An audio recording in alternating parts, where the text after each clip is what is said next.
Jamuna Chira Panachari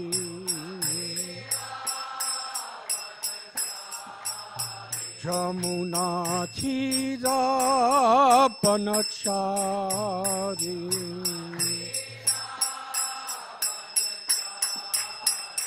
Jaya Radha Madhava Kunja Bihari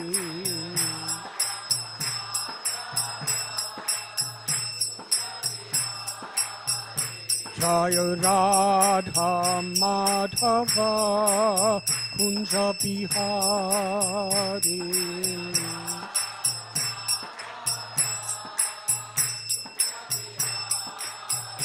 Jaya Gopi Jana Ballabha Girivardhari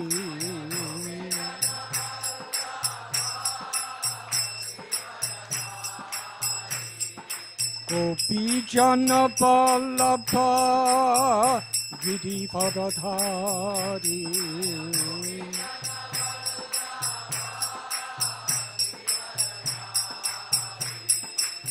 Yasodanandana Braja Jana Ranjana Yasodanandana Braja Jana Ranjana Jamuna Tira Panachari Jamuna Tira Panachari Jaya Radha Madhava Kunja Bihari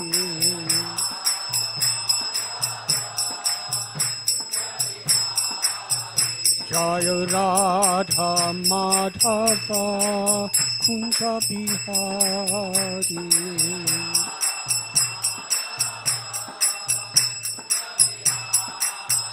Jaya Radha Madhava Kunja Bihari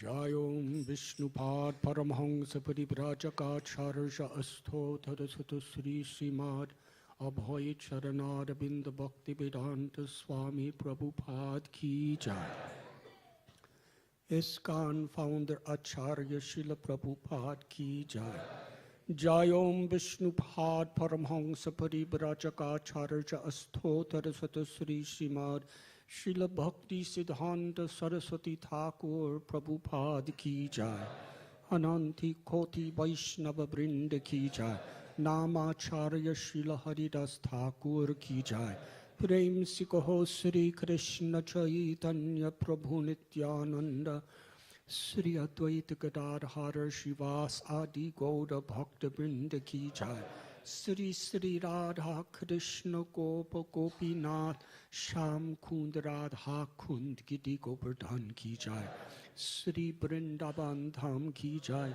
Sri Navadvip Shri Mayapur Dham Ki Jai Sri Jagannath Puri Dham Ki Jai Mathura Dham Ki Jai Dwarka Dham Ki Jai Ganga Mai Ki Jai Yamuna Mai Ki Jai Bhakti Devi Ki Jai Tulasi Devi Ki Jai Samaveda Bhakta Vrinda Ki Jai Gaur Premanandi. All glories to the assembled devotees. All glories to the assembled devotees. All glories to the assembled devotees. All glories to Sri Guru and Sri Gauranga.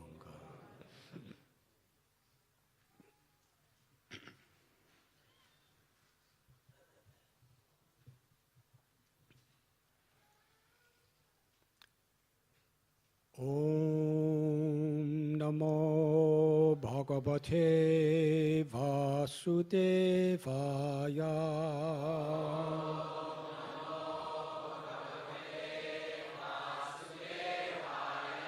Om Namo Bhagavate Vasudevaya.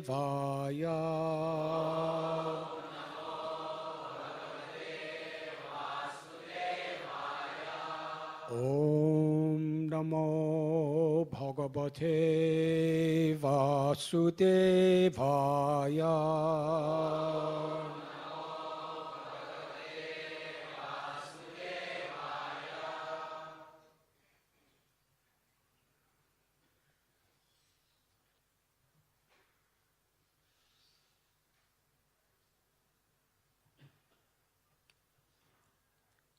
Shri Bhagavan Uvacha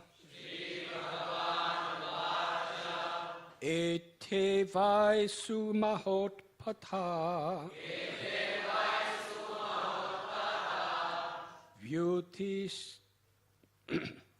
Vyutistanitiha Sarvata Shapaschana Kulas Yasid Brahmanebhyo Duratyaya Sri Bhagavan Uvacha Ete Vaisu Mahotpatha Vyutistanti Hasarvataha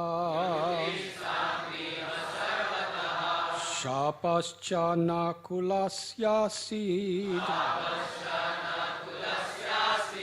Brahmanebhyo Duratyaya Sri Bhagavan Uvacha Ete Vaisu Mahotpatha Vyutistanti Hasarvataha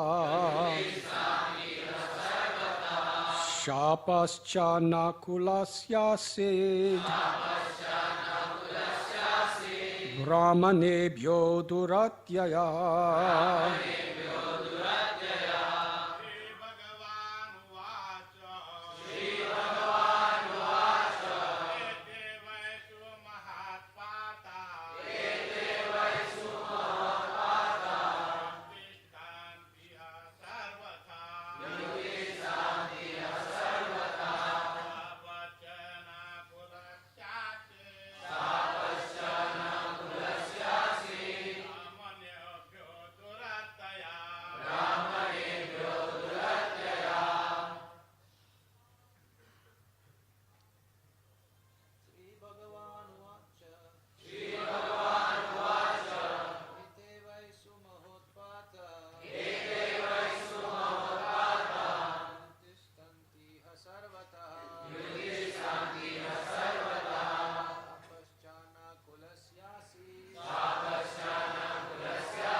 Sri Bhagavan Uvacha. The personality of Godhead said, Ete, these, Vai, indeed, Sumaha Utpata, very great disturbances. Bhutistan are rising up. Iha, here, Sarvata, on all sides. Shapa, the curse. Cha, and na, our. Kulasya, of the family. Asit, there has been. Brahmanebhya, by the Brahmins. Duratyaya, impossible to counteract. The Supreme Personality of Godhead said, our dynasty has been cursed by the Brahmins. Such a curse is impossible to counteract, and thus great disturbances are appearing everywhere around us. Navatsabhyam ihasmabhir jivishubhir aryaka prabhasam sumahat punyam yasyamod yaivamachiram. My dear respected elders, we must not remain any longer in this place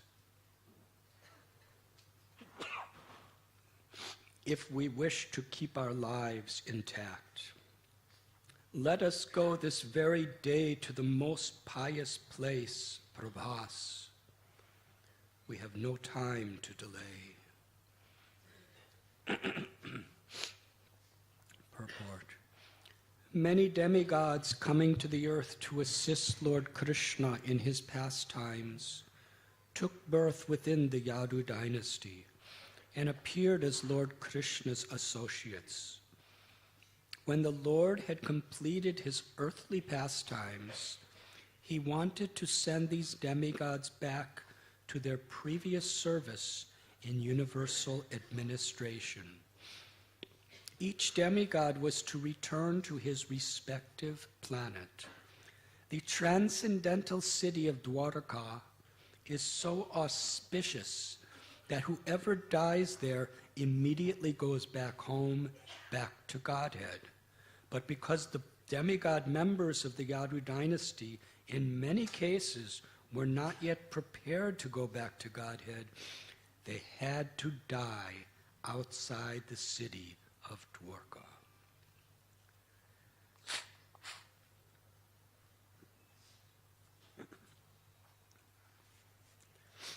Thus Lord Krishna, pretending to be an ordinary living being, said, "We are all in danger.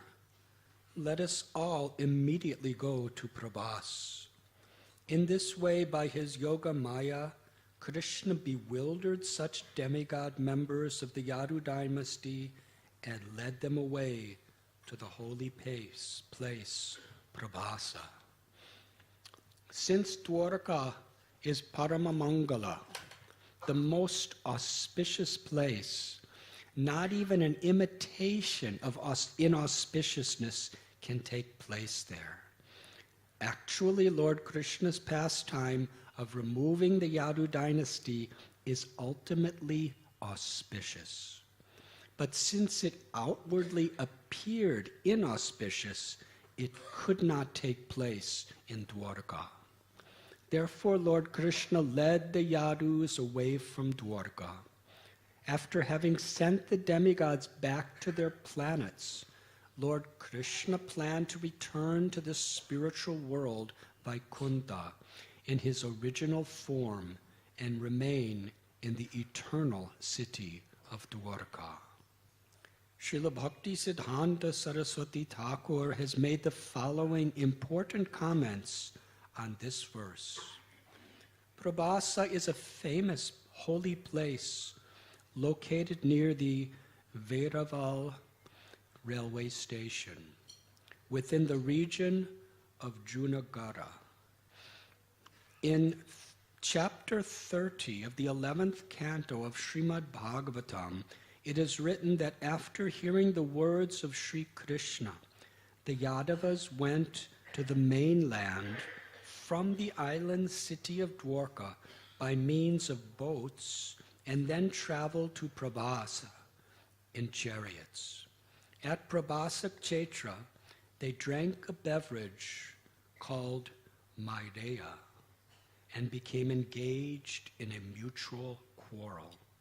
A great battle ensued, and killing each other with hard stalks of cane, the members of the Yadu dynasty acted out the pastime of their own annihilation. Lord Sri Krishna, manifesting his four-armed form, sat down under a peepal tree, placing his left foot, the heel of which was colored red like the red coconata lotus, upon his right thigh. A hunter named Jara, watching from the shore of the ocean at Prabhasa, mistook the Lord's red-colored foot to be the face of a deer and shot his arrow at it.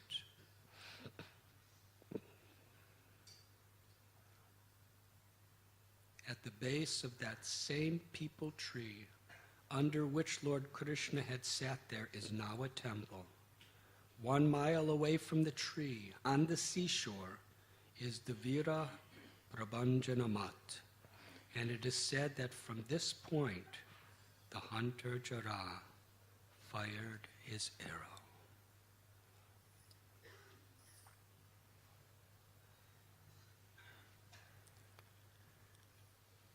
Om Agyantimidandasya Jnananjana Chalakaya Chakshurun Militam Yena Sri Gurave Namaha Sri Chaitanya Manobhistam Sthapitam Yena Bhutale Swayam Rupa Kadamayam Tadati Swapadantikam Vandeham Sri Guru Sri Jatapada Kamalam Sri Gurun Vaishnavamscha Sri Rupam Sagrajatam Sahakana Raghunathan Bitham Tam Sajivam Sadvaitam Savadutam Parijana Sahitam Krishna Chaitanya Devam Sri Radha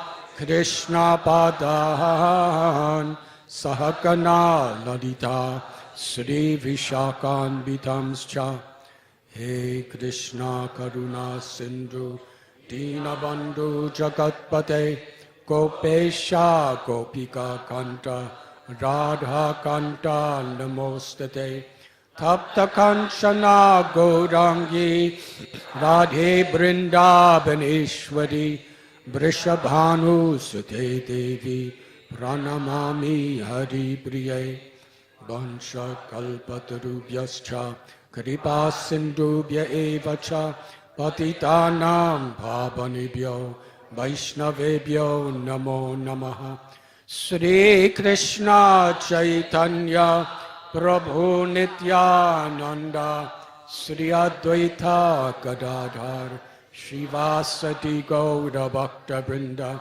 Hare Krishna Krishna Krishna Hare Hare Hare Rama Rama Rama Hare Hare Hare Krishna Krishna Krishna Hare Hare Hare Rama Rama Rama Hare Hare Hare Krishna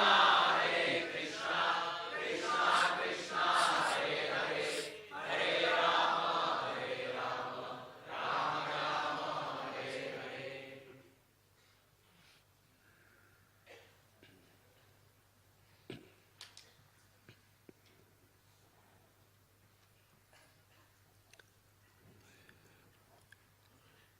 Today we are reading from Srimad Bhagavatam, Canto 11, Chapter 6, entitled The Yadu Dynasty Retires to Prabhas. Text 34 and 35.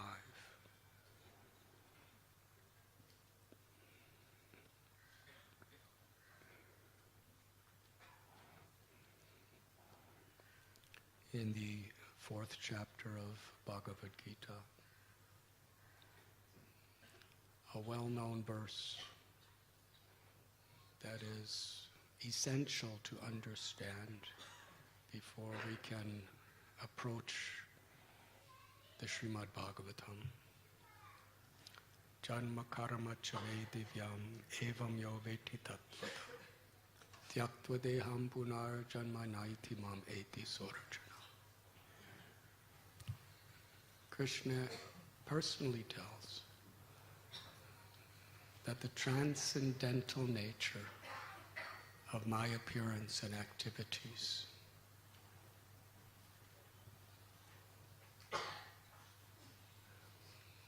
one who understands never takes birth again in this material world. Krishna is Abhigya and Swarat. He is supremely independent and all-knowing. He's Achintya, inconceivable, and performs his pastimes in such ways that are inconceivable to be understood by the senses, the mind, or even the greatest material intelligence. It can only be understood when Krishna personally reveals the truth to us. That is his power. He is Vibhu, limitless. The jiva, the souls within this world, are Vibhinamsa, unlimited in quantity, in the sense that there are limitless spirit souls. But we are part and parcel of Krishna. The jiva can only understand the Paramatma by the will of the Paramatma when he reveals himself. Bhaktya mam abhijananti yavanyashtaspi tattvata. Krishna is not obliged to reveal himself to anyone, anywhere, at any time. We can perform incredible quantities and qualities of tapasya. We can become incredibly learned, famous.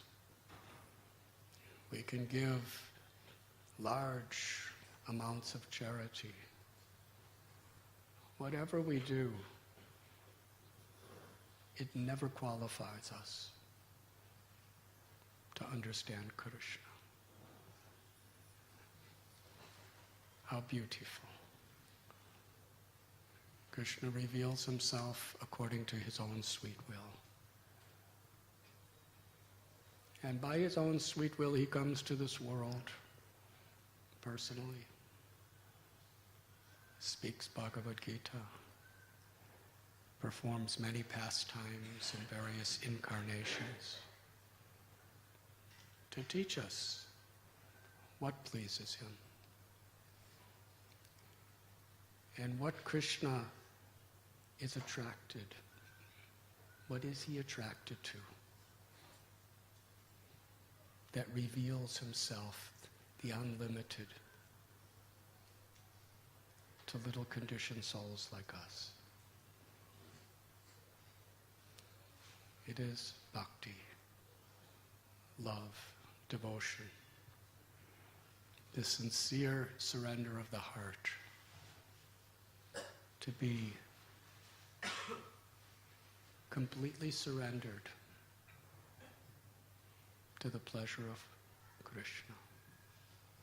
When we truly make Krishna the center of our lives, Krishna reciprocates. Yegatamam prapadyante. He makes us the center of his life. Krishna has explained this in the 9th canto of Srimad Bhagavatam, that my devotee who only thinks of me, I only think of that devotee. For that devotee who has nothing in the world except me, I have nothing but that devotee.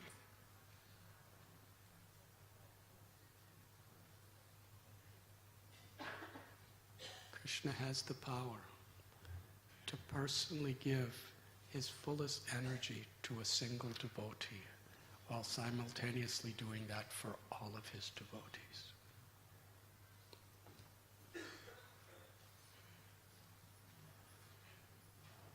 Evam parampara praptam.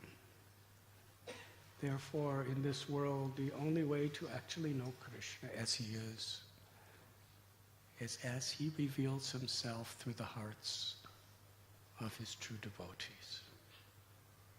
Tadvidi pranipatena pariprashnena seva. We approach a guru because a guru is one in parampara who reveals the truth, the transparent via medium by which Krishna reveals himself. And as Krishna fulfills everyone's desires in the sense that he reveals himself accordingly, he simultaneously gives complete faith in devotees who hear this message. And at the same time, he gives complete skepticism to the point of total atheism to another person who hears the same pastime, according to how we approach him. The Bhagavatam tells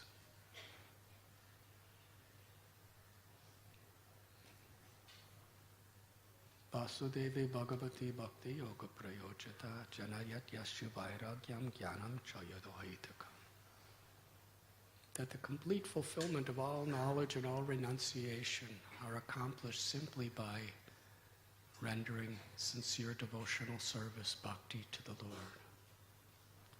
Atapum birdvijastreshtas varnashrama vibhagasha shvanushtatasya dharmasya samsadir haritosha. The perfection of all our activities is simply to please Krishna.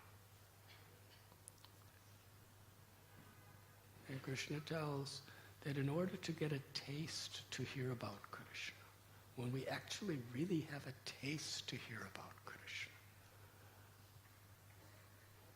when by the mercy of Krishna and the Vaishnavas we develop true faith, then Krishna reveals himself. But Krishna tells that taste, Vasudevi Kata Ruchi, Syan Mahat Sevayavi Prapunya Tirtana Sevana. It's only possible when we have a proper service attitude to serve the devotees of Krishna, to be the servant of the servant of the servant. This was the message that Krishna spoke in Bhagavad Gita, that Sukadeva Goswami defined through so many stories in the Srimad Bhagavatam, and that Sri Chaitanya Mahaprabhu and his associates personified.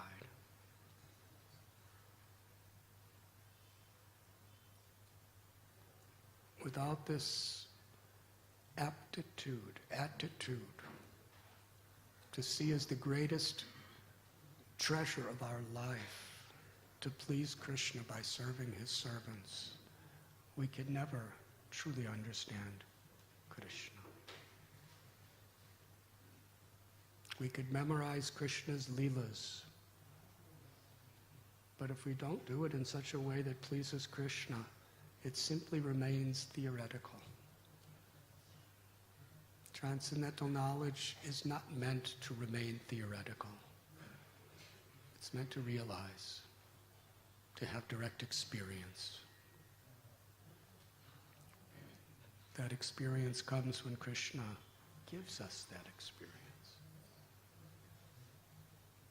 In this particular section of Srimad Bhagavatam, it seems so bewildering. And it has bewildered even scholars for ages.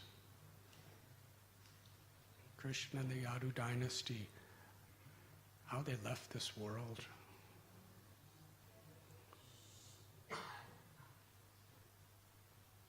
Srila Prabhupada said, if you want to show your love for me, then you cooperate with each other for the mission of Lord Krishna.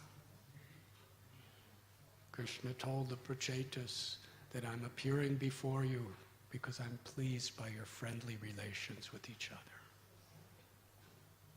So considering these truths, why?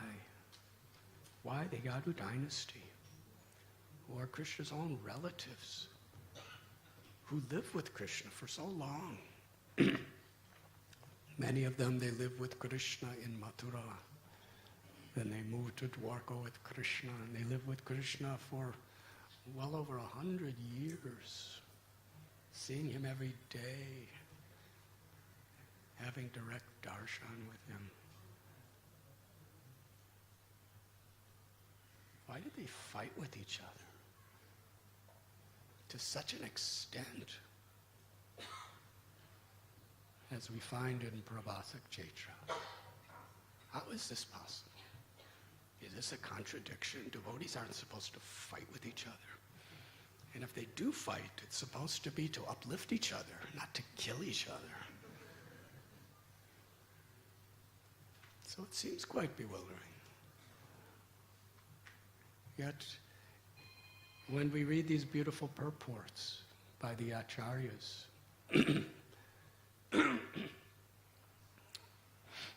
when we understand the Srimad Bhagavatam as it is, it's not bewildering, it's beautiful. Even if we don't understand it, it's beautiful, it's wonderful. And Krishna doesn't reveal himself simply to people who intellectually understand him. Krishna reveals himself to those who have faith, and how beautiful everything about him is.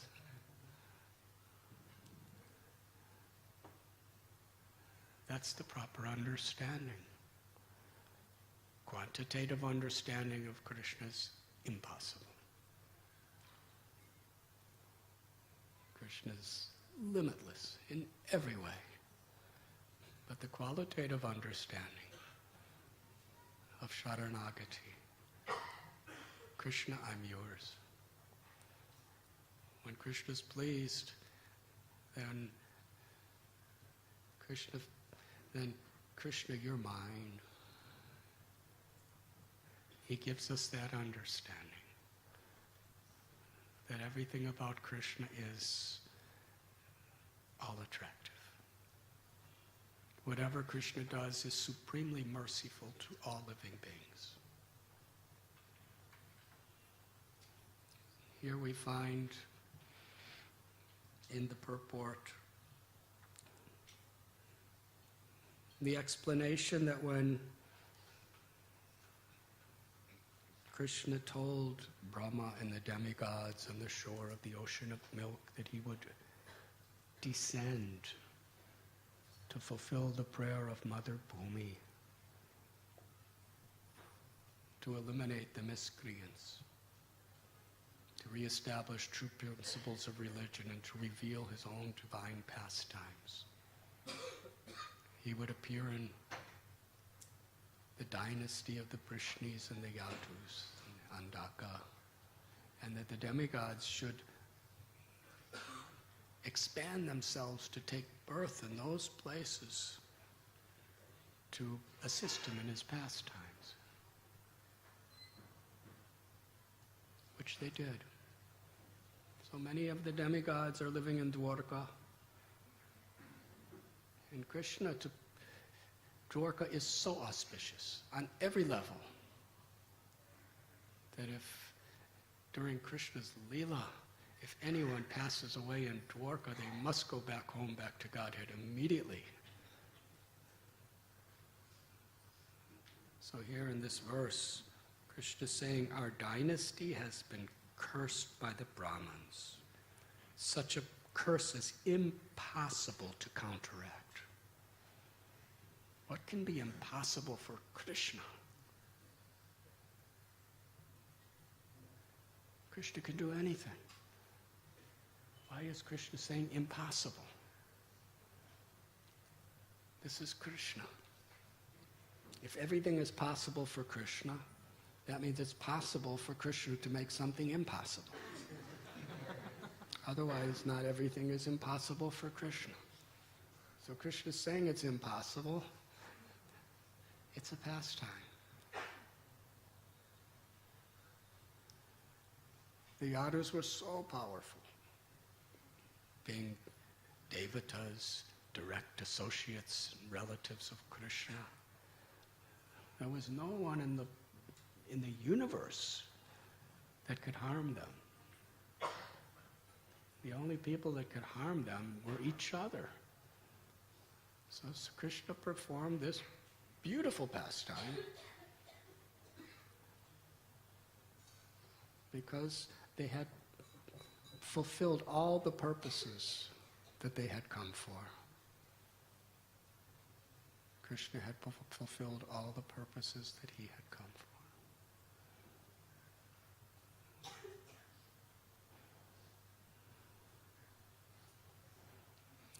In Vrindavan, when Krishna left for Mathura, the ecstasy of the love of the Brijabasis in separation were the highest revelation of ecstatic love. They cried for Krishna, expecting him to return at any moment. But years and years passed. And ultimately, Krishna returned to Vrindavan after he delivered Dantavakra. And in their same bodies, he just brought everyone in Braj Bhumi back to Goloka Vrindavan with him. And then he came back down and went to Dwarka. So he's performing different leelas with his different devotees. They are all transcendental.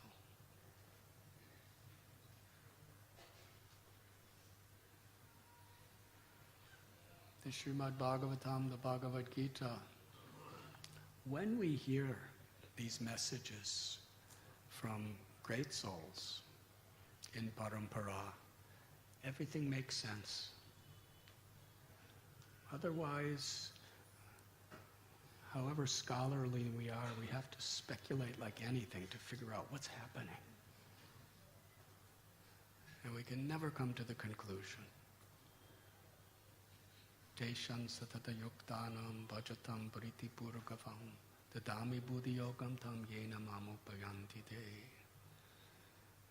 That when we serve Krishna, when we worship him with love and devotion,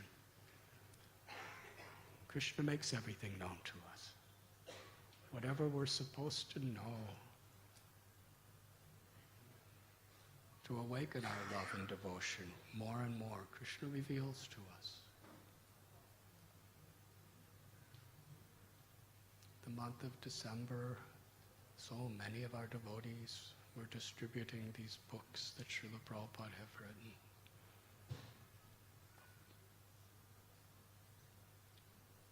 To give this understanding. Srila Prabhupada so perfectly followed the will of his Guru Maharaj, Srila Bhaktisiddhanta Saraswati. Srila Bhakti Siddhanta Saraswati so perfectly gave his heart and life to fulfill the will of Bhakti Vinod Thakur.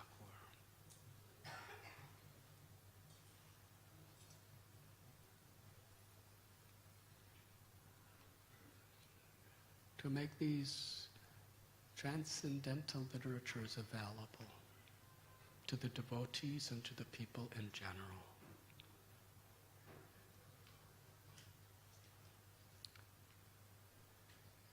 It's not that we are destined to take things for granted, but it's a tendency. It's a strong tendency in humanity. Things that are so rare, when somehow or other they seem accessible, we don't see them as rare anymore. Therefore, it's very important to hear and to see everything in its proper perspective. Through the eyes of devotees, through the eyes of the scriptures.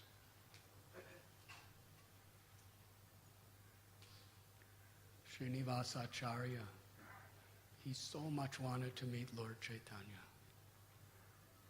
He heard about him from his father, Chaitanya Das, for so many years. He heard about so many of the devotees of Lord Chaitanya. Chaitanya Das, all he could do was speak about Lord Chaitanya and his associates. And Srinivasa Acharya developed ecstatic, unalloyed love for Lord Chaitanya and all the devotees just by hearing from his father. When he grew up a little, he wanted to go to Puri to meet Lord Chaitanya, to meet all these devotees.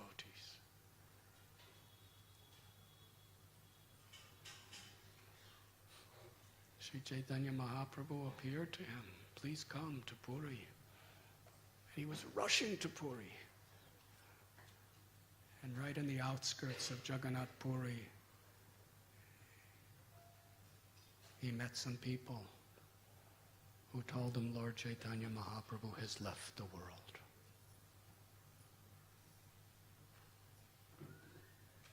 He's gone. The only object of his attraction in his life to meet Lord Chaitanya was now finished. He fell to the ground unconscious. He had no reason to live. He actually decided to end his life. Lord Chaitanya appeared to him in his unconscious state and told him, go and study Srimad Bhagavatam from Gadadhar Pandit. He's at the Tota Gopinath temple. Gadadhar Pandit is Sri Radha, who has descended in Mahaprabhu's Leela. At Tota Gopinath temple, he met with Gadadhar Pandit, who was crying and crying in separation from Sri Chaitanya Mahaprabhu. Srinivasa Acharya told him what had happened. He said, well, Lord Chaitanya had already told me about you, and I've been awaiting your arrival. The only reason I continued living after he left is just to fulfill his wish to teach you Srimad Bhagavatam. But there's a problem. Every day for 3 hours at least, Lord Chaitanya would come here to Tota Gopinath temple for years and years, and we would recite and discuss Srimad Bhagavatam together, and as we would discuss these pastimes, so many tears of love flowed from both of our eyes when they fell on the pages. The script is not readable. So if you want to study Srimad Bhagavatam, you have to get another Srimad Bhagavatam. In those days, it's not that Srinivasa Acharya went to the Bhuvaneshwar airport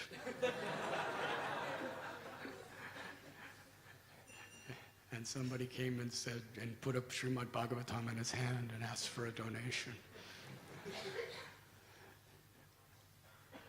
It's not that there were book stalls. So rare.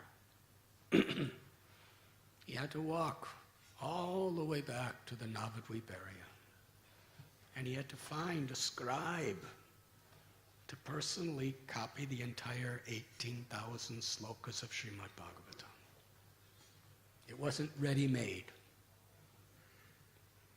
He had to find a Brahmin who could do that, and he had to sit and wait. There was no printing presses. There wasn't even pens and paper. Everything was done with so much devotion. Had to create dyes out of natural herbs underground and from flowers. Had to prepare palm leaves or parchment from trees to make paper. It's a whole process. It takes time to treat them. After making all the pages and getting the ink and creating a little pen from natural sources, then to write. After all the 18,000 slokas of Srimad Bhagavatam were given to Srinivasacharya, in the meanwhile, he was visiting so many great devotees and getting so many blessings. It was complete. By foot, the only way to travel in those days, he returned to Jagannath Puri. Now I could learn from Gadadhar Pandit. When he came to the outskirts of Puri, he heard some people talking. Gadadhar Pandit could no longer live in separation from Lord Chaitanya. He had left the world.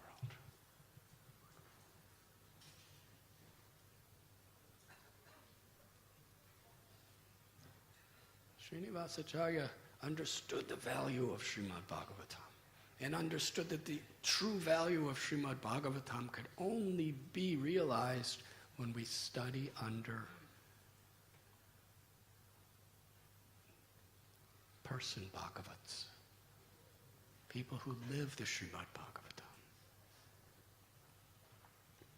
He fell unconscious. What is the use of him having the book without Gadadhar Pandit? Gadadhar Pandit appeared to him, told him to go to Vrindavan to study under Rupa and Sanatan Goswami. On his way to Vrindavan, he got blessings from so many people.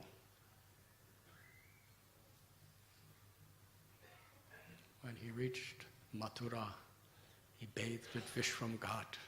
He was about to enter Vrindavan when he heard from some of the Brijbasis, Rupa and Sanatan had left the world. And he, falling unconscious in that unconscious state, Rupa and Sanatan appeared to him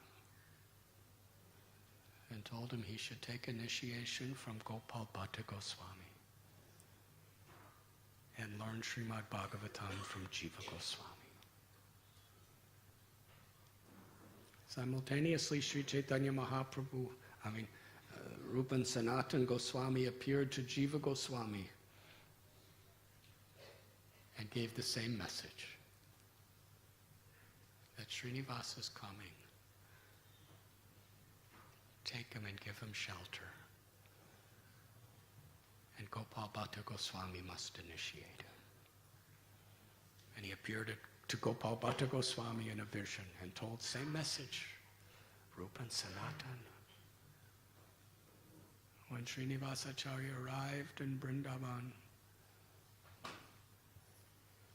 he saw the trees, the flowers, so many bumblebees buzzing enthusiastically, going from one flower to another flower, drinking nectar. Such a song.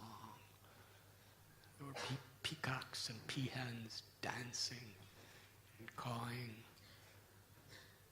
So many parrots and other beautiful birds flapping their wings, going from branch to branch, singing wonderful songs.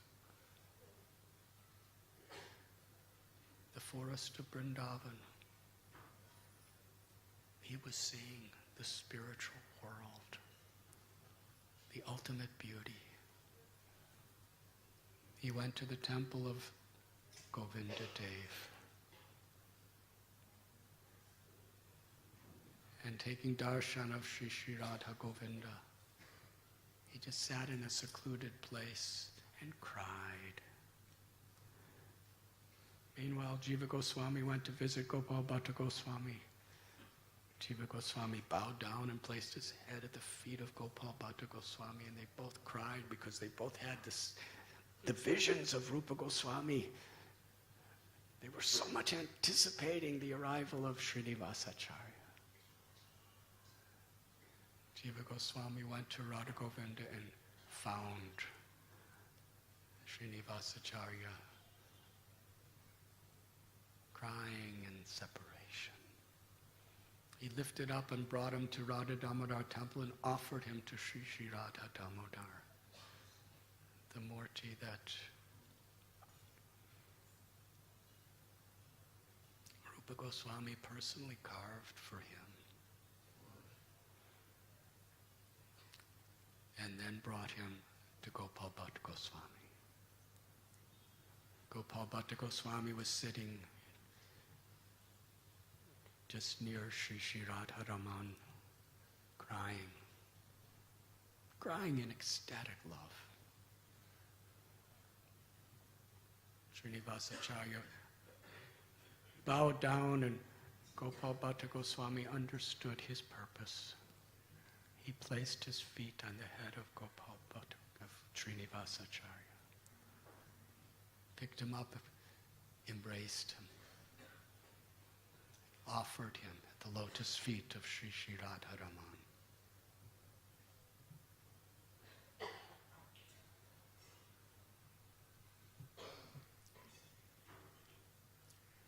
Yes, Srinivasacharya really understood the value of these transcendental literatures. After years of living under the guidance and shelter of Gopal Bhatta Goswami and Jiva Goswami, along with Narottam Das Thakur and Srinivasacharya, Chaitanya Mahaprabhu instructed the Goswamis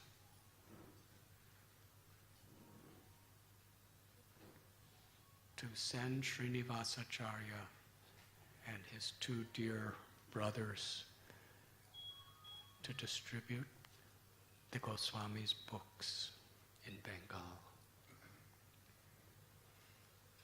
There was only a single copy of each book. Bhakti Rasamrita Sindhu, Brihad Bhagavatamrita. Rupa Goswami and Sanatana Goswami had already disappeared from the world.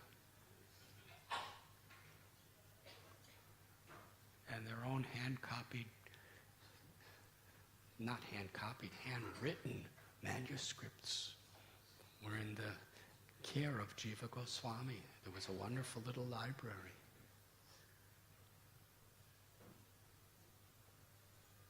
Srinivasacharya, Narottam Das Thakur, and Ramchandra Kaviraj, and Shyamananda Goswami.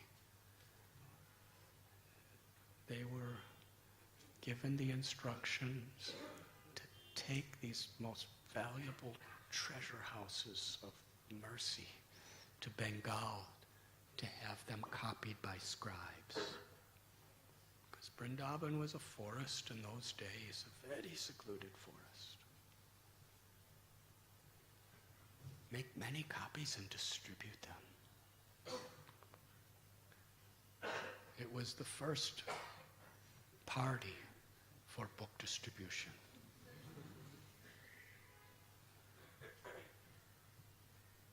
In the Gaudiya Sampradaya. They loaded them on ox carts And many of you know the story. When they came to a place called Vana Vishnupuram, while they were sleeping at night, all the books were stolen. They were wandering everywhere they couldn't find.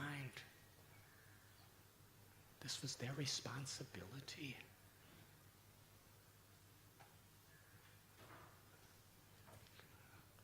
When you take your responsibility very seriously, they took this responsibility as their very life and soul.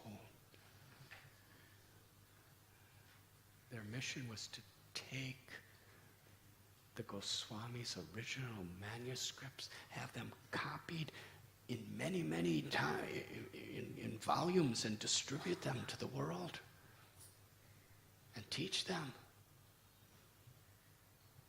And instead, they lost them. At least if some thieves came to steal them and they fought them with all of their strength, they can say that they tried. But they were sleeping. Can you imagine how painful? They go back to Vrindavan and tell Jiva Goswami and Gopal Bhatta Goswami, all the books are gone, they were stolen. Well, what did you do? We slept. Too painful.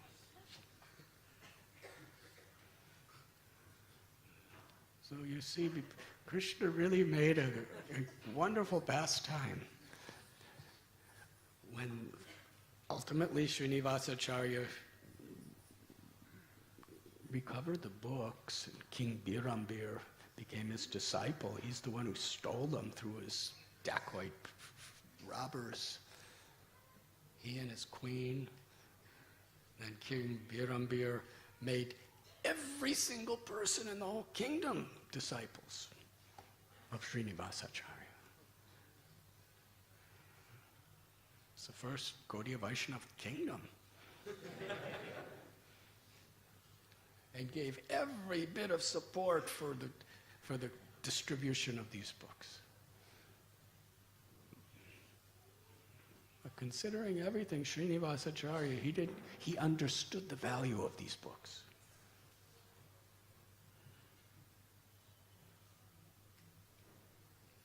And understanding the value, he understood how they could transform people's hearts. So Srila Prabhupada, the first time a few days after the first time I met Srila Prabhupada in America after I returned from India, he was giving a class at Radha Govinda Temple in New York City. And I remember I was looking at Sri Radha Govinda on my left side, and I was looking at Srila Prabhupada on the right side.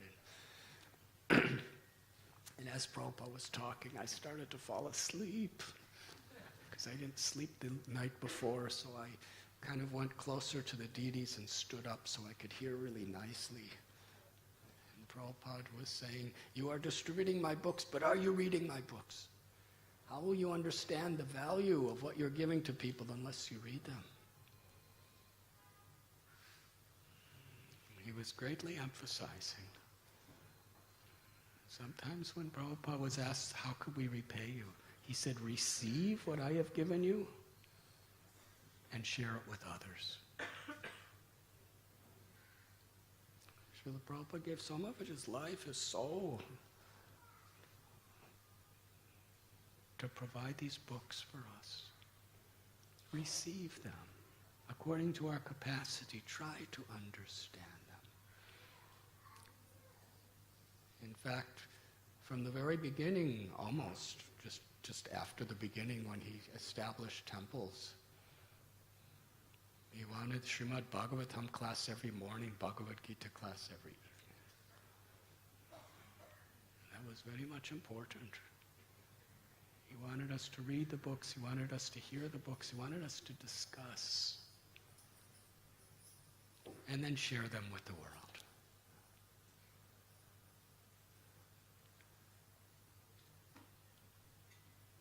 So since we have just concluded our wonderful festival of distributing books for the month of December,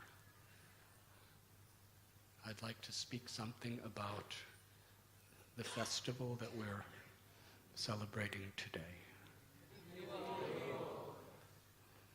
It is the appearance day of Gopal Bhatta Goswami, who was the initiating spiritual master of Srinivasacharya.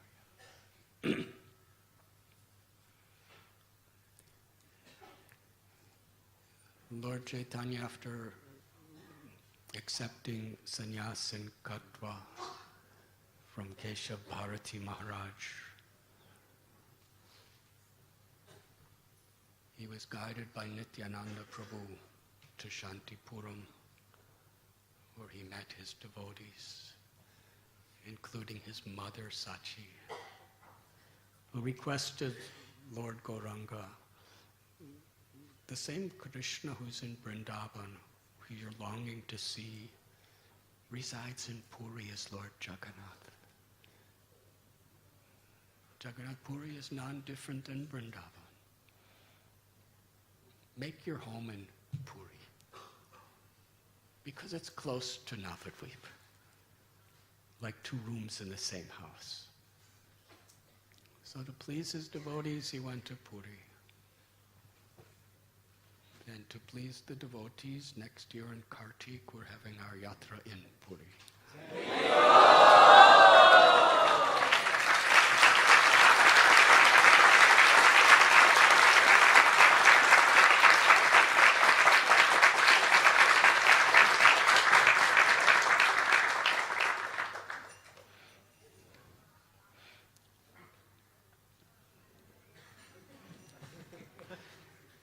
After being in Puri very briefly, enough time to deliver Sarvabhauma Bhattacharya, Lord Chaitanya decided to go on a tour of South India. He departed. Srila Krishnadas Kaviraj Goswami so mercifully describes Lord Chaitanya's tour of South India. Wherever he went, he infused the hearts of everyone with ecstatic love for Krishna. Kurmakshetra,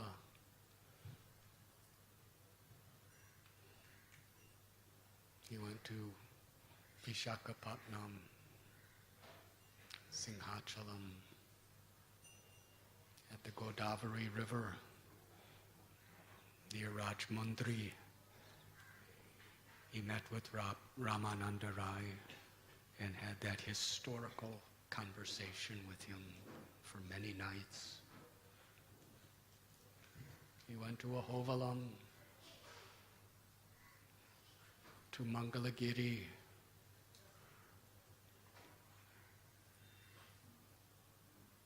so many holy places. Kanchipuram, Tirupati.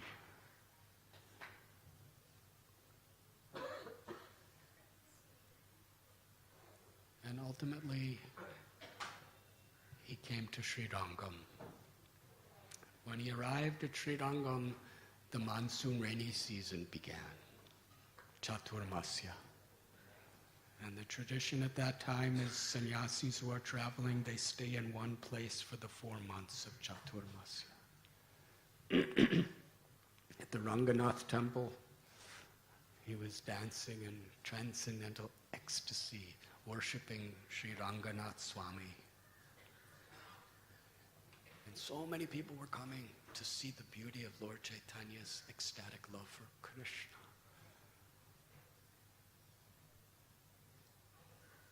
One great devotee, a pure devotee of Ranganath, Venkatabhatta, invited Lord Chaitanya to his home.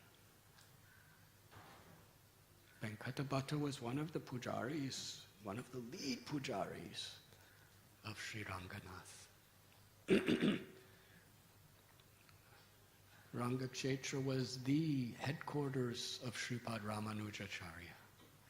the headquarters of his guru, Yamunacharya. And from that time, it has been the headquarters of the Sri Sampradaya.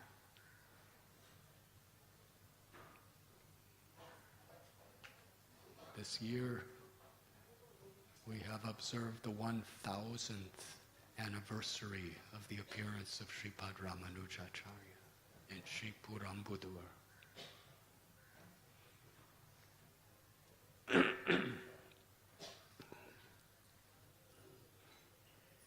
Venkatabhatta took Lord Chaitanya to his home, which was very close to Ranganath's altar.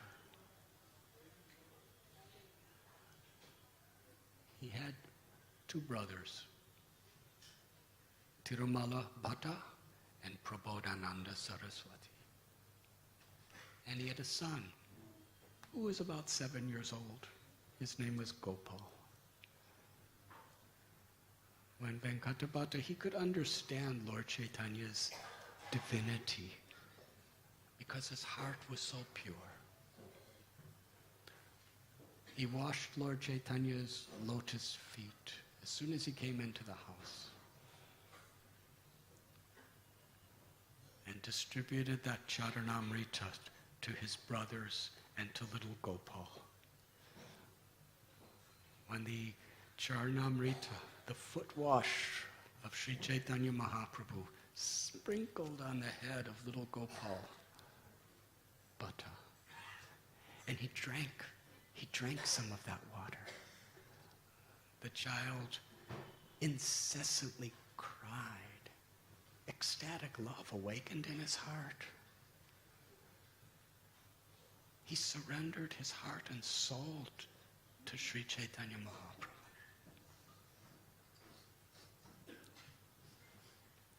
Venkatabhatta, wanting the best possible mercy for his son, instructed his son to be a personal assistant to serve Lord Chaitanya.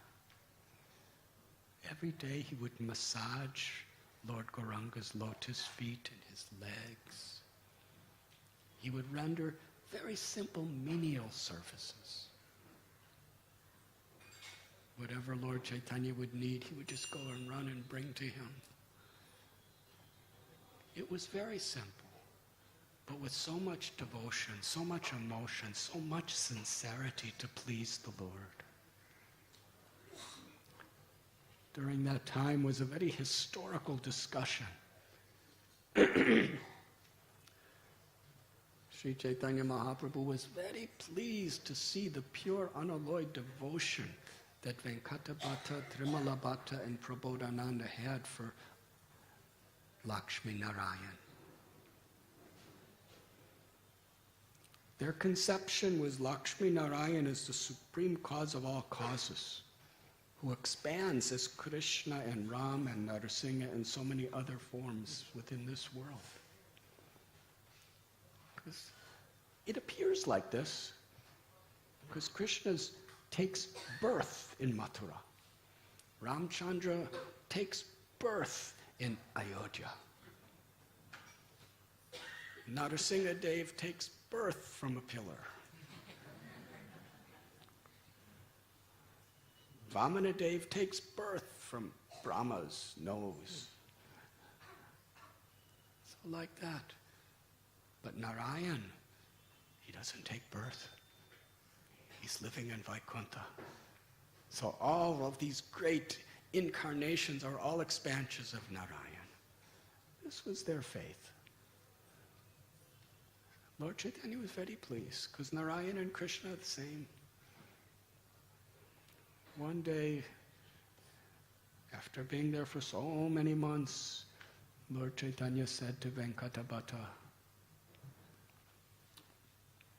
Narayan is supreme,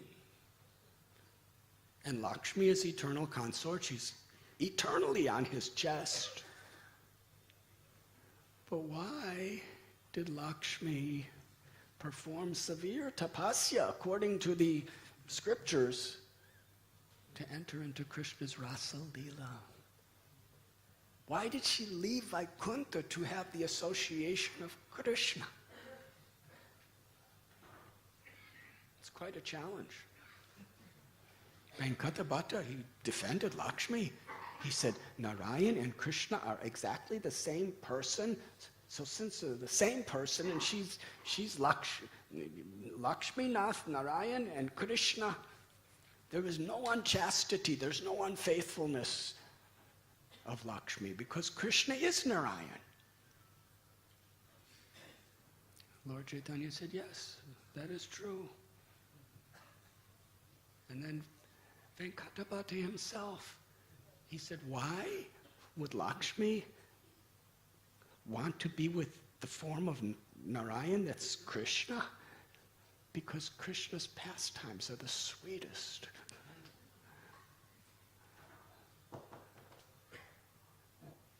So Lord Chaitanya was happy to hear that answer. Then he asked one more question. Yes, Narayan and Krishna are the same person. Lakshmi is perfect. But why is it, even after performing all of these austerities, Lakshmi was not allowed to enter into the Ras Mandala with Krishna and gopis? Venkatapati was bewildered. How do you answer that question? He was a great scholar of Vedas, Vedanta. He knew that this is true, but he couldn't answer. He said, you are the Supreme Personality of Godhead, Narayan, who's also Krishna, so you have to tell me because I don't know. Lord Chaitanya revealed,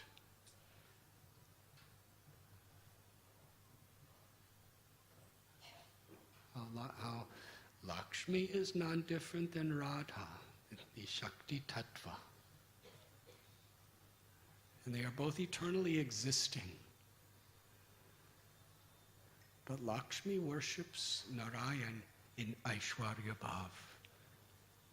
Ecstatic love, seeing the majestic power and glory of the Supreme Lord of all Lords, Narayan.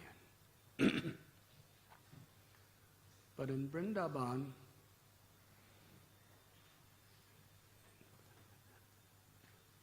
the servants of the Lord who are doing menial services, dasyaras,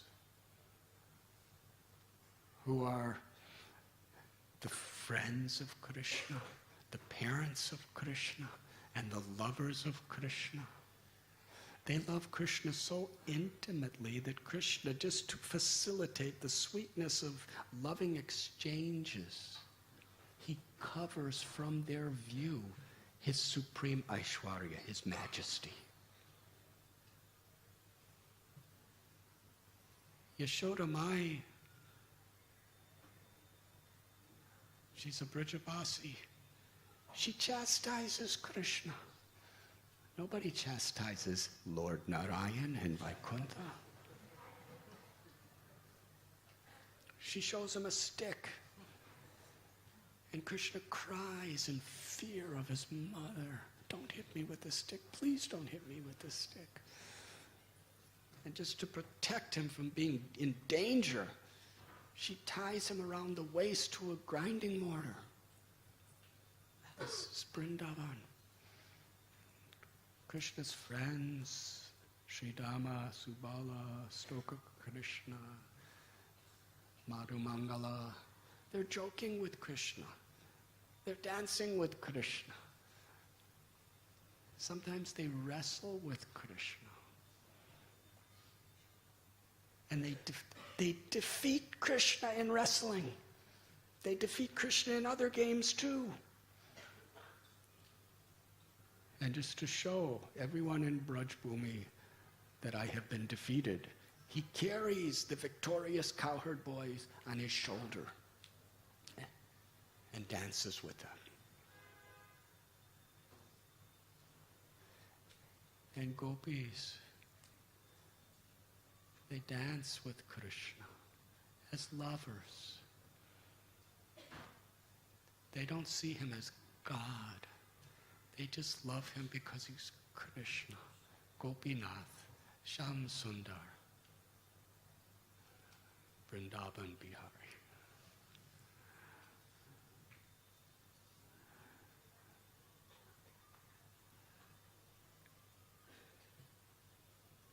Yashoda Mai, she heard that Krishna ate dirt.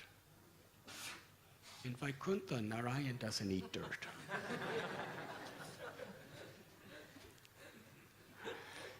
And Yashoda Mai is so worried that Krishna is going to get sick. Why did you eat dirt? Krishna said, I didn't eat dirt. In Vaikuntha, Narayan is the absolute truth. He doesn't do these things. Yashoda Mai said, well, if you didn't eat dirt, then why Balaram and all your friends are saying you ate dirt? You must have ate dirt. Balaram's always on your side. This time he's telling me that you ate dirt.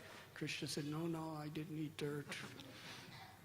They're just trying to get you angry with me. So just to prove that he didn't eat dirt, he opened his mouth. But the fact is, he did eat dirt. So just to distract Yashoda Mai from seeing the dirt, she saw the whole universe in his mouth. How is this possible?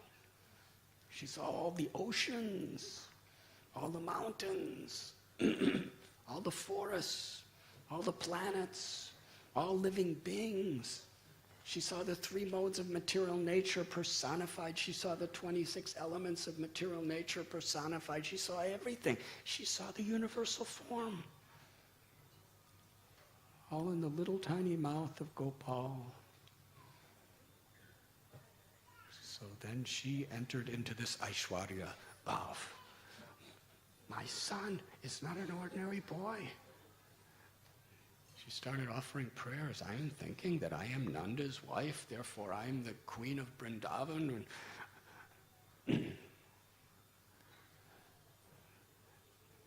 Krishna closed his mouth. And just by seeing him in that little form of Gopal, she completely forgot about the universal form. Because Krishna was so sweet. I'm your mother, and she embraced him and started feeding her own milk to him. Similarly, in Bhagavad Gita, the 11th chapter, Krishna shows the Virat Rup to Arjuna. Amazing, incredible, unbelievable. What did he see? But Arjuna was trembling in fear. He said, please, Krishna, take this vision away. I want to be your friend again. I can't be the friend of the Virat Rupa. All I could do is surrender to you. So then Krishna became four-armed Narayan of Vaikuntha. But Arjuna couldn't be his friend either. So to then he became Krishna. Apparently in a human form. And then Arjuna was completely happy. Yes, my Krishna. Lord Chaitanya told story that once during Ras Leela at Govardhan, they were dancing at Chandra Srovar at the Rasa Stali during the springtime. And Krishna left the gopis in a place called Paita. There's a beautiful temple. What happened at that temple is, in that site, the gopis were looking everywhere for Krishna. Krishna was sitting under a tree and they started coming to him. He manifested his form of Narayana, Vaikuntha, with 4 arms, majestic, beautiful, holding the conch shell and the club and the disc and the lotus flower. And the gopis knew this is Vaikuntha, the supreme lord of all existence, the maintainer, creator, destroyer of all material cosmos, the husband of Lakshmi. the ultimate goal of life for rishis and sages. They bowed down to him. Their only question, did you see where Krishna went? They recognized who he was, but they couldn't dance with Narayan. Because he's the supreme God. Krishna is a Brijavasi. So with his 4 arms, he said he went that way and pointed, and all the gopis left. Sri Radharani, she came to Narayan and said, have you seen Krishna, Shyam Sundar? And in the presence of Sri Radhika, Narayan couldn't hold on to 2 of his arms. They disappeared. The power of her love is, he was so attracted, so conquered by her love, that even he was trying to keep the disguise. 2 arms fell away and a flute appeared in his 2 hands. So Lord Chaitanya is explaining like this, that the only way that one can understand Krishna and enter into that Leela is one must follow in the footsteps of the Brijavasis. And that means accepting Krishna as the friend, the child, the lover. Lakshmi, even though she was at Bailvan performing her tapasya, she could only conceive of Krishna as her Supreme Lord Narayan. Because she could not follow in the footsteps of gopis, she could not enter into the Ras Leela.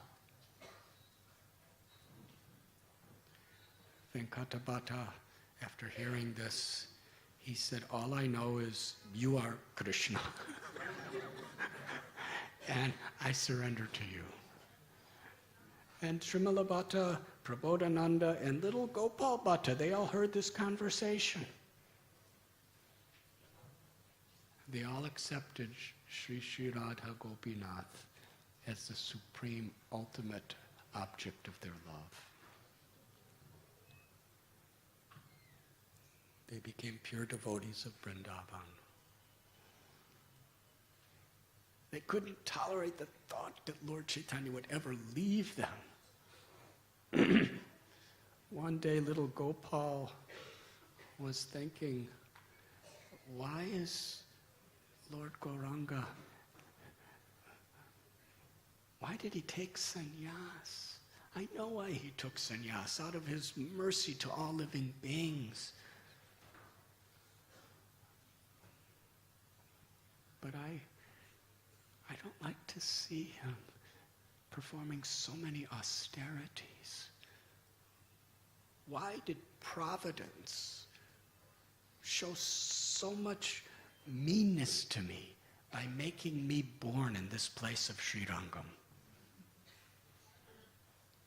Why couldn't I see Lord Chaitanya in Navadvip? With his long, beautiful hair, I've heard the stories, dancing with all of his devotees. Why could I not see the pastimes of Navadvip Chandra? He would cry like this. I want to see Lord Chaitanya as the supreme enjoyer, not as the personification of renunciation. He would heave very hot breath and cry at a secluded place. He couldn't even discuss the sorrows of his heart with anyone. But one day, as Gopal was resting, he had a vision. In that vision, he was in Navadvip Dham. There was the river Ganga. There was all the beautiful bathing ghats. and in front of him was Gauranga. Beautiful, beautiful hair, the essence of all beauty, curling around his moonlight face. He saw his lovely lotus-like eyes, decorated with jewels, the beautiful dhoti folded in 3 places, ankle bells. Lord Chaitanya was dancing among his devotees, and Gopal Bhatta actually was within the Leela of Navadvip. After some time, Nityananda Prabhu and Advaita Prabhu, they both embraced Gopal Bhatta, and they were about to speak something to him. He was so eager. What did they? Nityananda Prabhu, Advaita Prabhu, in the presence of Lord Gauranga, the Navadvip Bihari, they're going to speak something to me. And just when they were about to speak, he woke up. This dream, so much awakened, deeper ecstasies of his love. He immediately, the small boy, ran to where Lord Chaitanya was sitting. And when he came to Lord Chaitanya, he bowed down, and Lord Chaitanya manifested his form of Shamsundar. He had a dark complexion like Tamal tree. He was playing upon his flute for Gopal. Then suddenly, the form of Shamsundar disappeared. And Lord Chaitanya was Navadvip Chandra. It wasn't a dream. He was seeing right in front of his eyes. Sri Chaitanya Mahaprabhu with his beautiful hair decorated by his devotees of Sri Navadvip Dham with malati flowers. His body was brilliantly golden like champak flower. Gopal Bhatta was so much overwhelmed in love, crying and crying. He bowed to the feet of Lord Chaitanya. He looked up, and Sri Chaitanya Mahaprabhu was sannyasi, with shaved head, sitting before him. Lord Chaitanya told him, whatever you have seen, keep confidential. I wish for you to serve your parents as long as they are living. When they pass from this world, go to Vrindavan. There you will meet the 2 treasure houses of ecstatic love, Sri Rupa Goswami and Sri Sanatan Goswami. And there you will read their books, and you will help them to write books. And in Vrindavan, you will have many disciples, and your disciples will spread the message of pure devotional service throughout the world. Lord Chaitanya lifted little Gopal Bhatta and put him on his lap and bathed Gopal with his own tears. Little Gopal was crying, bathing Lord Chaitanya's body, and Lord Chaitanya was crying and bathing little Gopal's body with each other's tears.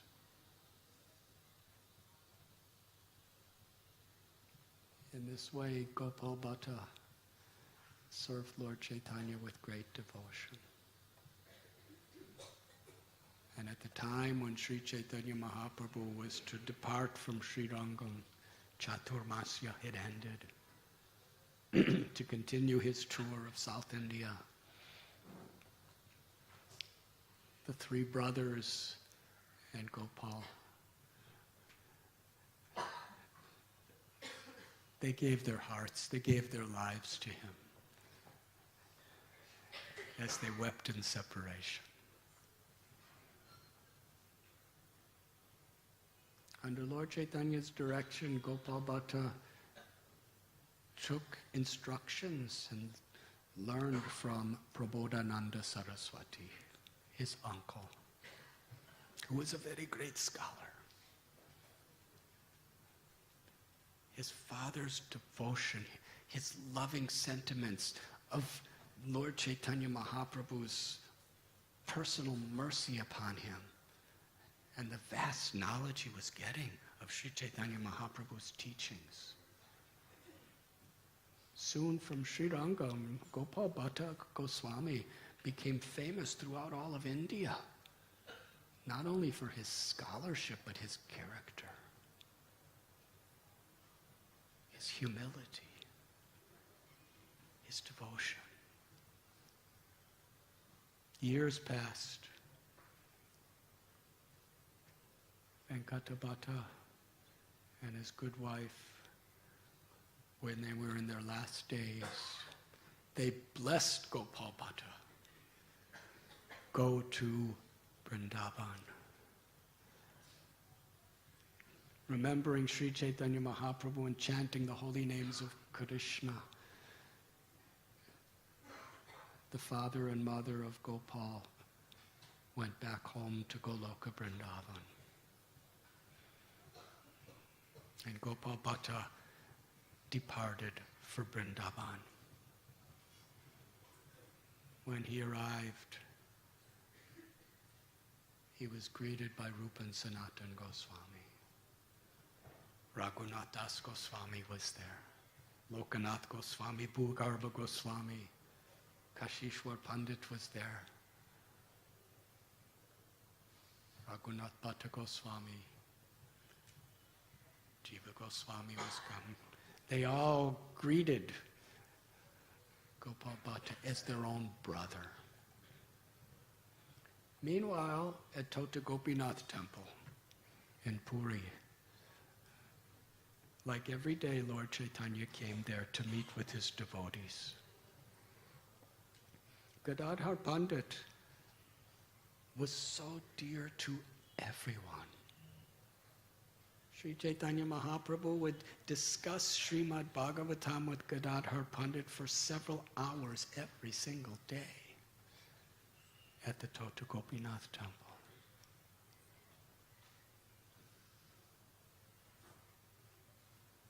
Narahari, the author of Bhakti Ratnakar, describes how Gadadhar was dearer than life itself to Nityananda Prabhu, to Advaita Prabhu, to Srivas Pandit, to Haridas Thakur, to all the Vaishnavas. It was there while sitting. They lived together in this way.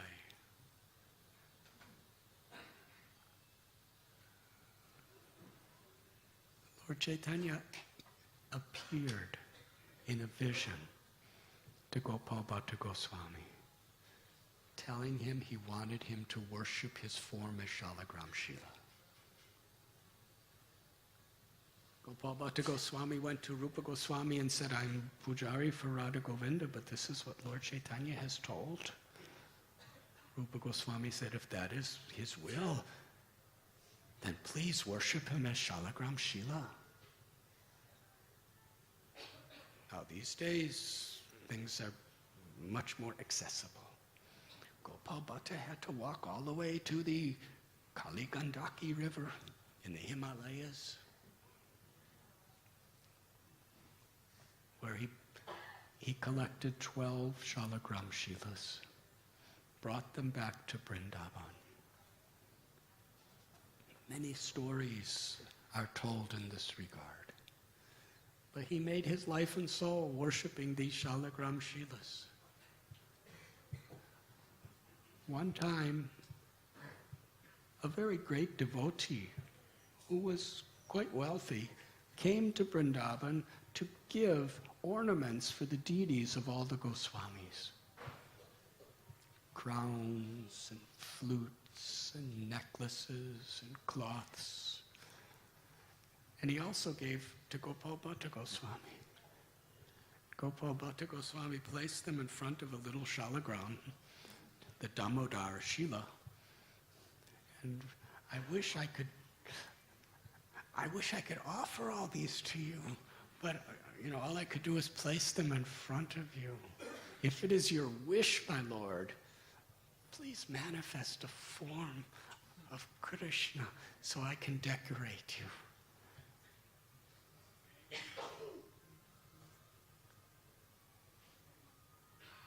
It is said that on Narasingha Chaturdasi,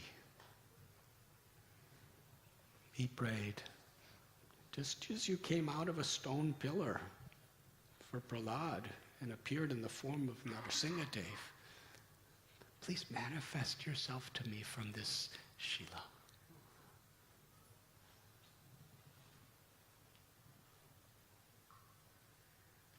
He put his Shalagram Shilas to rest, and he took rest. The next morning, the Purnima, the full moon, he went to take his bath in Yamuna, collected water from Yamuna, came back to perform his Seva Puja for Shalagram. To his great happiness, when he opened the doors to the little altar he had, the Damodar Shila had manifest a beautiful threefold bending form.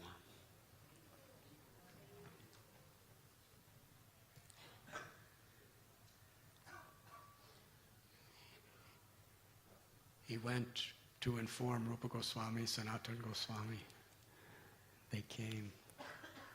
When they saw the form that Krishna had revealed himself, they were overcome with ecstatic love. In our Gaudiya Sampradaya, there are 3 truths that are the very essence of all Vedic knowledge. Sri Chaitanya Mahaprabhu has taught in this way. Sambandha, Abhideya, and Prayojana. Sambandha, to re-establish our relationship with Krishna. To be attracted by Krishna and away from all the materialistic distractions of this universe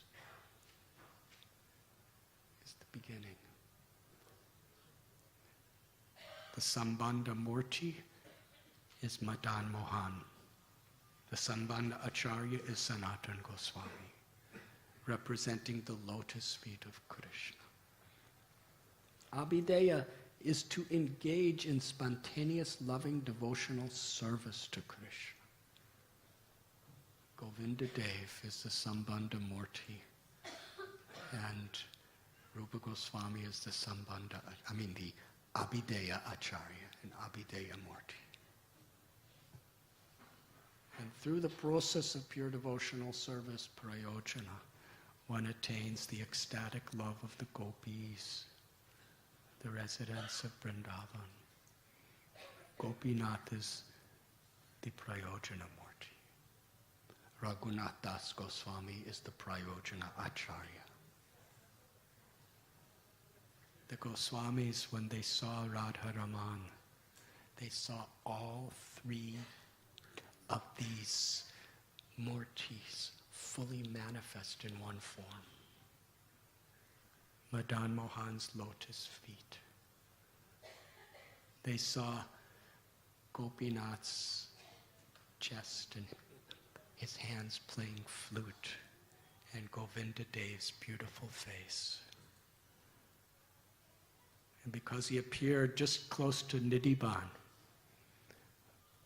where Lord Sri Krishna decorates Sri Radharani during the Ras Leela and rests with her,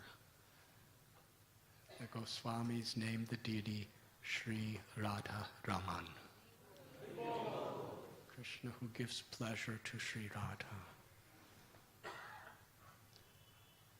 Gopal Bhatta Goswami made this service of Radha Raman his very life and soul.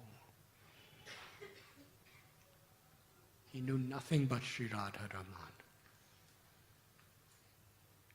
Every day they would meet at Radha Damodar temple, the 6 Goswamis, Bhugarbha Goswami, Lokanath Goswami, Rupa Goswami, Sanatan Goswami, Raghunath Bhatta Goswami, Raghunath Das Goswami, Gopal Bhatta Goswami, and Jiva Goswami. And their intimate associates. They would have kirtan there. They would take prasad there. They would share Krishna Katha there. They would discuss the books they were writing and how they're going to penetrate the world with Krishna consciousness. They would discuss their services of revealing and excavating the holy places of Krishna's pastimes to the world.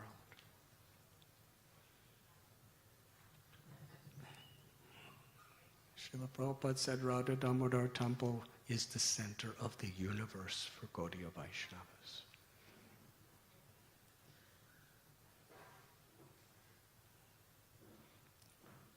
Gopal Bhatta Goswami would go back to where Radha Ramanji arranged for a beautiful temple to be built for him. He would sing for Radha Raman. He would make offerings of bhoga. He would offer the artis. He would dance. His life and soul was Radha Raman. But sometimes he would, not sometimes, always, he was constantly remembering the humble services he offered to Lord Chaitanya, Shri Gaur Chandra in Sri Rangam. It's Lord Chaitanya who has saved my life. He's my life and soul. It's only by his mercy that I have Sri Radharaman. He would be so absorbed in thinking of Lord Chaitanya, even when he was worshipping Radharaman, with such gratitude. My parents told me that my life and soul should be the service of Lord Gauranga. While he was thinking like this, Sri Radharaman, knowing his heart, personally, directly manifested the form of Lord Gauranga.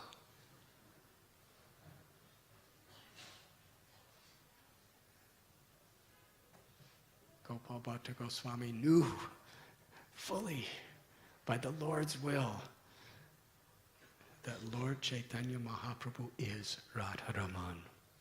He's receiving all my love and my devotion as Radharaman.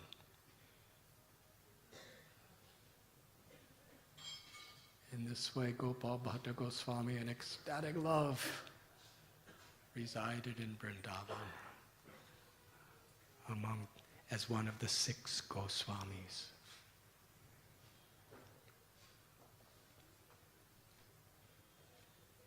Along with Sanatan Goswami, he wrote the Adi Bhakti Vilas. Kavi Karnapur and Gaur Ganodashtipika. He tells us that Ananga Manjari, the younger sister of Sri Radha, appeared as Gopal Bhatta Goswami. And others say that he is Guna Manjari.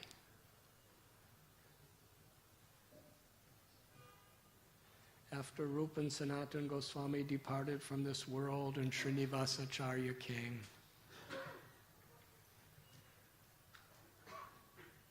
Gopal Bhatta Goswami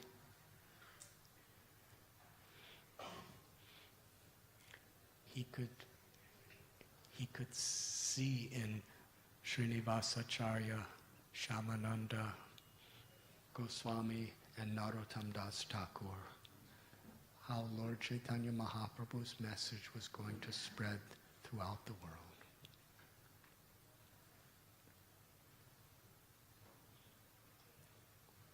And along with Jiva Goswami, he sent Srinivasacharya to depart from Vrindavan for this mission. I'm just thinking, Srila Prabhupada was living right at the place where all the 6 Goswamis would meet almost every day.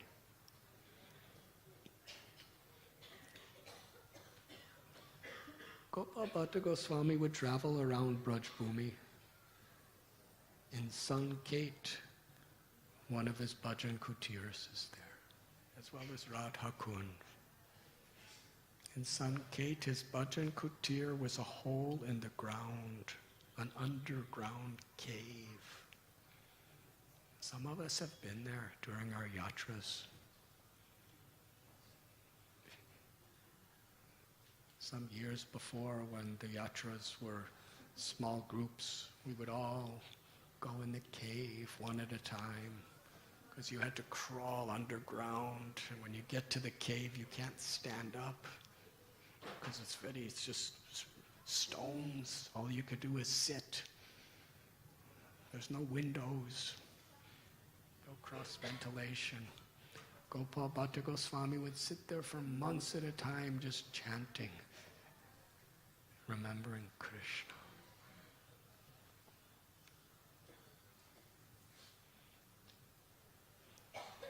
And when returning to Vrindavan to meet together at Radha Damodar,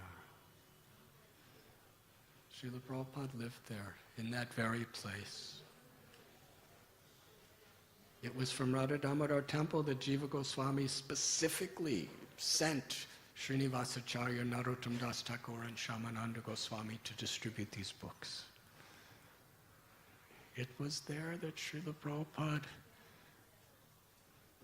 like the Goswamis,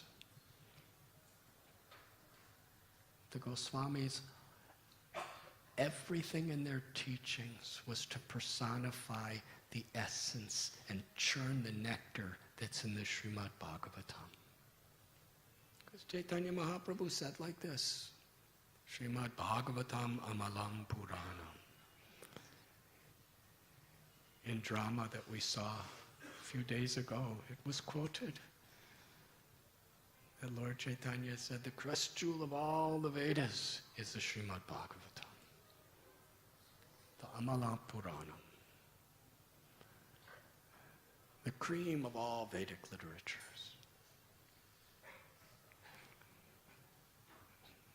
Sri Dhamma and Kishori made that beautiful play about Narada Muni. How he instructed Vyasadeva, you are so unhappy. Why are you unhappy? You took the Vedas and made it into 4 Vedas, Rig Veda, Yajur Veda, Atharva Veda, Sama Veda. You wrote Upanishads, 108 Upanishads and more. You wrote so many Puranas, Itihastas, Vedanta Sutra.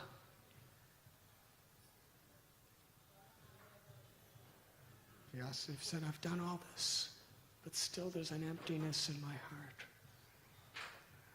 Narada Muni said, you have not given a book that exclusively glorifies unalloyed pure devotional service.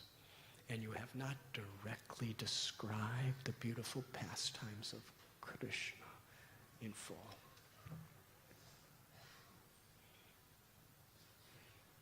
Srimad Bhagavatam was written. Culminates with Sri Radha's love for Krishna.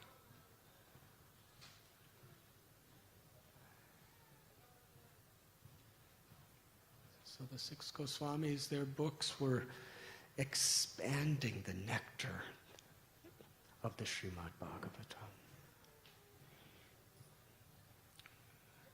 And Srila Prabhupada, he spent about 6 years just beside Rupa Goswami's Samadhi and Bhajan Kutir at Radha Damodar's temple. He was very, very dear friends with Vishwambar Goswami, who was one of the priests, the high priests of the Radha-Raman temple. It is said that Gopal Bhatta Goswami was traveling and preaching. And in one place, a man came to him and told him, I have no child. please bless me that I can have a child. And then he had a son born. And Gopal, and he was so grateful. He offered his son to be a full-time assistant of Gopal Bhatta Goswami. His name is Gopinath Pujari. He became one of the priests. And he and his family, the priests of Radharaman Temple today, are their descendants.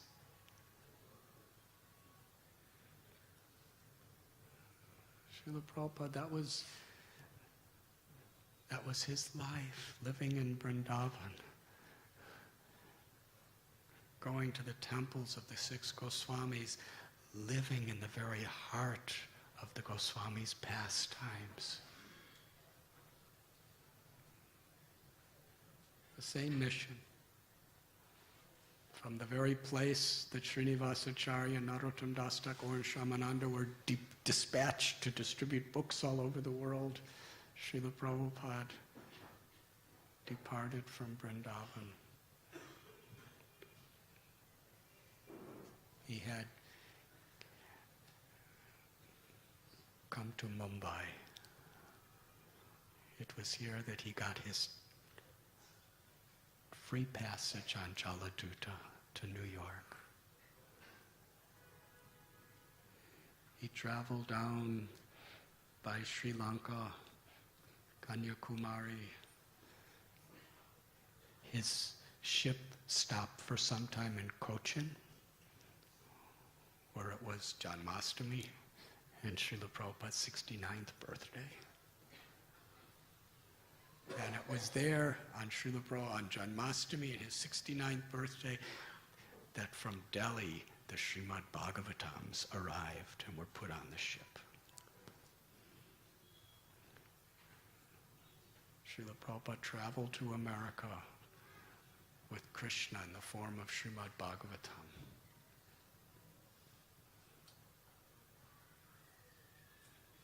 And from that historical event, we have all been given, and the whole world has been given, the opportunity to truly understand Lord Chaitanya's mission. Very important to understand Prabhupada's mood. The introduction to the Srimad Bhagavatam, Srila Prabhupada wrote a summary of Lord Chaitanya's whole life and pastimes.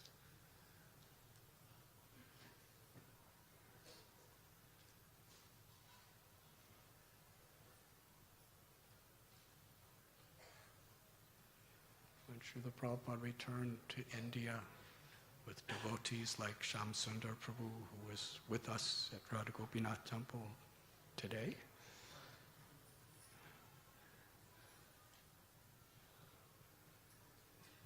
he established our movement here in India. And tomorrow, everyone please come. I'll speak something for Srimad Bhagavatam class, just to somehow or other get your attention. But in honor of Shyam Sundar Prabhu, I'll actually be on time tomorrow, at least it's my plan. The reason I'm late is for confidential reasons, because I take Ayurvedic medicine and certain things have to be resolved before I could come and give class. I'm not going to go into details.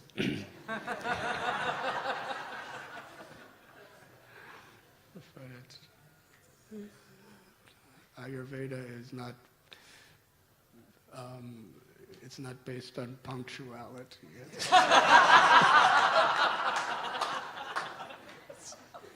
It's a gradual process.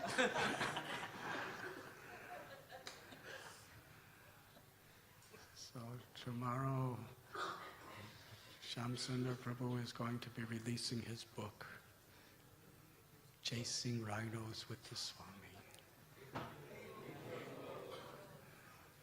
He was personally witnessing Srila Prabhupada from 1967, January, when he came to San Francisco, when Prabhupada, Shamsundar Prabhu was with Prabhupada in San Francisco, and then Montreal, and then London, and then Srila Prabhupada personally called for Shamsundar Prabhu, Malati Devi, Saraswati, Gurudas, Yamuna, Giriraj Swami, all these people to come and help him to establish his mission in India. And of all places in India, Shamsundar loved Bombay. He just wanted to be in Bombay. He thought the people here and the excitement here was so special. But then somehow or other, Bombay became Mumbai. And it became even more exciting. So everyone, please come tomorrow. It will be very special. And today we're having Ratha Yatra in Dadar, Shivaji Park. What time does it begin? 3 o'clock the parade starts?